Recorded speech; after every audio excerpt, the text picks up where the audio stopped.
हमारे पति को जो है रूम में दारू पिला के ज़बरदस्ती वो मारते थे। कौन मारता था? ससुर हमारे। आपके रोज़ घटना घटती थी हमारे साथ। कभी हमारी पर्सनल प्रॉब्लम रहती थी तो कहते थे हमको बताओ बीमारी को, कभी बीमार हो जाती थी तो ऐसा मतलब हमेशा हाथ पैर दबाते थे, जो है बहुत गंदा गंदा यूज बैकवर्ड यूज़ कर रहे थे कि बताने लायक नहीं है। मैं क्या उस चीज़ को लेके मैं इतना तड़प रही हूँ, सिर्फ मैं इंसाफ मांग रही हूँ कि ताकि आने वाले भविष्य में बहन बेटी के साथ किसी के साथ ऐसा ना हो। इस वक्त मैं मौजूद हूँ जौनपुर में। आपको बता दूँ ये हमारे साथ एक बिटिया है। 1 साल पहले इनकी शादी होती है। परिवार अच्छा खासा चल रहा होता है। अचानक ऐसा क्या हो जाता है, ये अपने ससुर के ऊपर ब्लेम लगा रही हैं। ये भी कह रहे हैं कि ससुर हमारे हमसे गलत तरीके से बात करते हैं, और हमें नौकरानी की तरह रखते हैं। अब क्या बातें हैं, ये थाने में भी गई हैं, इनकी कोई सुनवाई नहीं होती है। अब उसी संदर्भ में इनसे बातचीत करेंगे और जानने का प्रयास करेंगे। इनके ससुर का नाम रविंदर यादव। 1 साल पहले जब इनकी शादी होती है, यही नज़दीकी आजमगढ़ ज़िले में इनके पिताजी करते हैं। परिवार अच्छा खासा होता है, पर शादी करने के बाद ऐसा परिवार में क्या होता है कि आखिर इन्हें इतना प्रताड़ित किया जाता है। उसी संदर्भ में इनसे बातचीत करेंगे और जानने का प्रयास करेंगे। क्या नाम हुआ आपका? रचना यादव जी, ये बताइए क्यों आप अपने ससुर के ऊपर लगातार ब्लेम लगा रही हैं, कह रही हैं कि ससुर हमारे प्रताड़ित करते हैं आपको? जी, वो धोखे से शादी किए थे, इस वजह से नौकरानी हम लोग को बना के रखे थे और गलत तरह से हम लोग को यूज करना चाहते थे। जी, मतलब आपको नौकर, आपके पति को नौकर, आपको नौकरानी बना के रखे थे। नौकर और नौकरानी बनाने का कारण मतलब आपको घर का सारा काम करना पड़ता होगा। यही नौकरानी का यही काम होता है ना जी। या कुछ और आपसे करवाया जाता था? नहीं, मतलब घर का जितना काम होता था वो करने के लिए बोलते थे, या बोलते थे कि खेत का भी काम करने के लिए बोलते थे। तो अभी साल भर भी शादी नहीं हुआ तो हमने कहा कि अभी खेत का काम कैसे करेंगे, जो है अगर उचित है तो फिर ले चलिए, हमको उसमें कोई वो नहीं है। और ये पढ़ी लिखी हैं आप? जी, मैं ग्रेजुएट पढ़ाती हुई थी प्राइवेट स्कूल।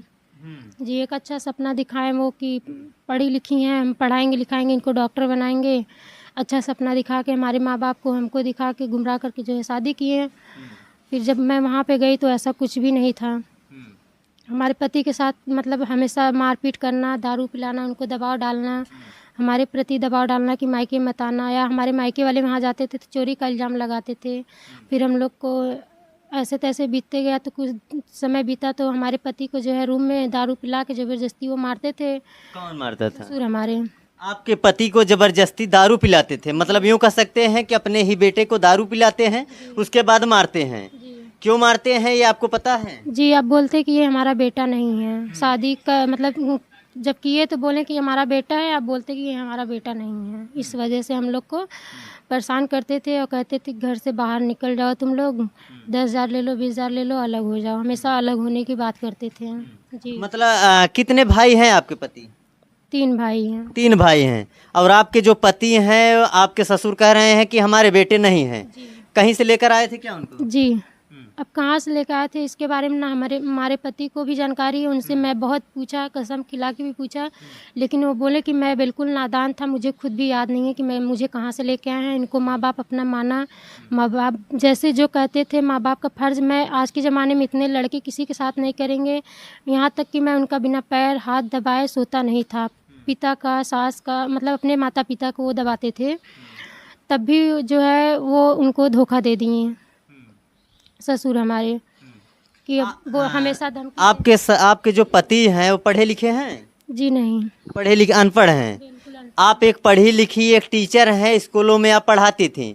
कैसे आपकी शादी ऐसे अनपढ़ लोगों से हो जाती है कि आपके परिवार वाले जाके वहाँ देखभाल नहीं करते हैं, जांच पड़ताल नहीं करते हैं? जी, जो हमारी शादी करवाए थे वो 100 नंबर की गाड़ी चलाते हैं।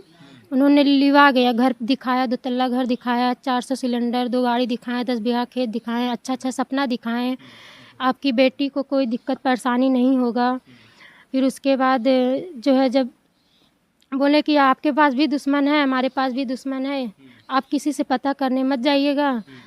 कोई न कोई भी आपके ससुर ने कहा? ससुर दबाव डालते थे कि शादी कर लीजिए, किसी से पता मत करिए, हमारे पर मुकदमा चल रहा है, कोई हमारे पास दुश्मन बहुत हैं, कोई बिगाड़ देगा, शादी आप जो है चुपचाप से कर लीजिए, आपकी बेटी को कोई दिक्कत नहीं होगा, आपकी बेटी को पढ़ाएंगे लिखाएंगे, आपकी बेटी को पढ़ने का भी सपना है, आगे उनको हम ले जाएंगे। हमारे माँ बाप सोचे चलो भाई हम लोग गरीब हैं, हम लोग नहीं पढ़ा पाए, आगे ये पढ़ाएंगे। उस समय मैं पढ़ाती थी, हमारी पढ़ाई भी बंद करवा दिए, बोले पढ़ाना मत, तो हमने छोड़ दिया। हमने कहा जैसा कहेंगे इन लोग अब वैसा ही करेंगे जी। क्योंकि हम उनकी बहू हैं, उनके घर में रहते हैं, हमारा फर्ज बनता है कि वो लोग जो कहें वो हमें सुनना चाहिए जी मैं यही सारी चीजें अब मानने के लिए उन लोगों की बात रखती थी जी मैं जैसे उन्होंने कहा मैं वैसे वैसे करती गई। मैं उनके बिकर खिलाफ कुछ भी काम नहीं की, लेकिन वो हमारे साथ जो है बिल्कुल एकदम गलत पे गलत किए जा रहे थे। इस चीज़ को साल भर भी नहीं बीतने दिया, हफ्ते नहीं बीते, 2 हफ्ते नहीं बीते, 1 दिन नहीं बीते, रोज़ घटना घटती थी हमारे साथ। कभी हमारी पर्सनल प्रॉब्लम रहती थी तो कहते थे हमको बताओ बीमारी को, कभी बीमार हो जाती थी तो आराम करने के लिए नहीं बोलते थे कि चलो बर्तन मांजो, खाना बनाओ, लड़कों का पैर दबाओ, हमारा पैर दबाओ, बर्तन दबाओ, कपड़ा कचारो, नौकरों का कपड़ा लत्ता कसरवाते थे। अपने 2 नौकर रखे थे, उन लोग का भी सेवा करवाते थे।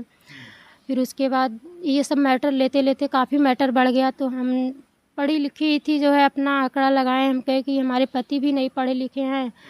और फिर उसके बाद हमारे ससुर जो है धोखा दे के हमारे साथ शादी भी की और हमारे साथ जो है गलत व्यवहार भी कर रहे हैं। हमको इतना दबा के रख क्यों रहे हैं, इतना तो किसी बहन बेटी को तो नहीं रखा जाता है।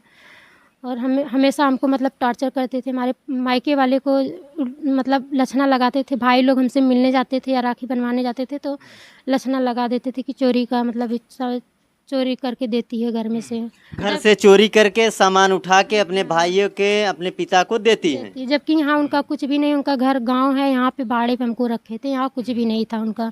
गांव जहां आपकी शादी, जो घर दिखा के आपकी शादी हुई थी, उस परिवार में, उस घर में आपको नहीं रखे थे, भाड़े का रूम लिए थे, उसमें आपको रखे थे जी।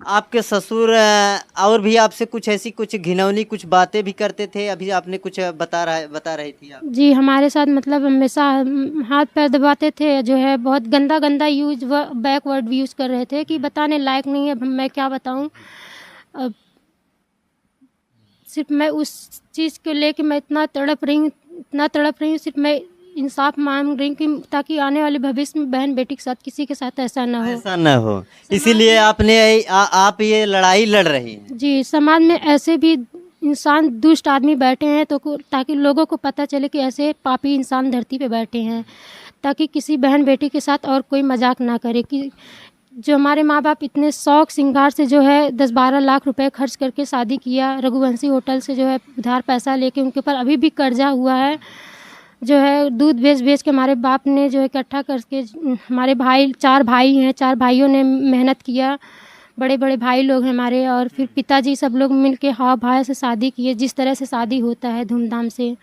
लेकिन हर महंगा से महंगा सामान जो है हमारे पिताजी हमको खरीद के दिए, और इतना तो हमारे बड़ी बहन की शादी में नहीं दिया गया था। थाने में गई थी, प्रशासन के सामने आप अपनी बात रखी वहाँ पे? जी मैं थाने पे गई, वहाँ पर बात रखी तो उन्होंने कहा कि कोई अपने बेटों को मारता पीटता भगाता है क्या, तुम पागल हो। हमको वहाँ से डांट के हटा दिए। इस बात को गौर से उन्होंने नहीं लिया, बिल्कुल मुझे लाचार मजबूर कर दिए। मुझे डांट के ले जाके वहाँ रखवाएं। 1 महीना तक मैं वहाँ थी, लेकिन इस प्रक्रिया को मतलब 2-4 दिन भी नहीं बीतने पाए, फिर वही चीज़ हमारे साथ हमारे ससुर करने लगे। जी आपके ससुर लगातार आपको प्रताड़ित करते थे, आपसे गलत तरीके से व्यवहार रखते थे, गलत तरीके से बात करते थे। फिलहाल आप एक पढ़ी लिखी कह सकते हैं कि ये पढ़ी लिखी महिला हैं, ये कहीं ना कहीं हर चीज़ को बर्दाश्त भी कर लेती हैं, क्योंकि ये उनका परिवार था, इसीलिए आप सारी चीज़ों को बर्दाश्त करती थी। जी तो अभी क्या चाहती हैं? वहाँ आप रहना चाहती हैं या नहीं रहना चाहती हैं? जी वो हमारे मतलब हम तो वहाँ रहना चाहती थी, लेकिन हमारे हस्बैंड को जो है बोले कि इसको छोड़ दो, नहीं छोड़ोगे तो 4 लाख रुपए 4 व्हीलर गाड़ी मांग रहे थे, तब रखेंगे। शादी में जो दहेज आपके पिता जो दिए थे, दहेज दिए थे? जी दहेज दिए थे। उसके बाद जब आपको प्रताड़ित करते थे तो वापस फिर से आपको 4 लाख रुपए और एक गाड़ी की मांग कर रहे हैं आपके ससुर। जी तब बोले कि तब रखेंगे, नहीं तो उसको छोड़ दो। हमारे ससुर जी की कहना है ये। जी तो आपके पति जो हैं, आपके पति से आपकी बातचीत होती है? जी नहीं, वो मतलब उनको मारपीट के वहाँ से भगा दिए हैं। उनका मोबाइल वो शायद छीन लिए थे। आपके पति को आपके ससुर ने मार के भगा दिया है, और वो कहाँ रहते हैं आपको पता भी नहीं है? जी तो वहाँ आप जाना भी नहीं चाहती है और प्रशासन से आपको कोई मदद भी नहीं मिल रही है। जी थाने का चक्कर लगा रही हैं। जी। क्या कोर्ट में भी गई थी? वहाँ पे कोई प्रक्रिया का आपका कुछ काम वहाँ पे कोर्ट में वकीलों के लिए जैसे कहते नहीं, हैं? अभी कोर्ट पे भी नहीं गए हैं। अभी थाने से प्रक्रिया हमारी चल रही है, उनके ऊपर चार्जशीट लगाया गया है। अभी कोर्ट में मामला जाएगा। थाने वाले बोले कि आप कोर्ट जाइए, आपका कोर्ट से मामला होगा, यहाँ से नहीं होगा। उन लोग चाहे होते तो हमारा मामला सॉल्व करवा लिए होते, लेकिन उन्होंने नहीं हमारा प्रयास किया मामला सॉल्व करवाने के लिए। हो सकता है आपके ससुर के पास काफ़ी पैसा है, थाने पे पैसा दे देते हैं, इसीलिए आपका काम नहीं होता है।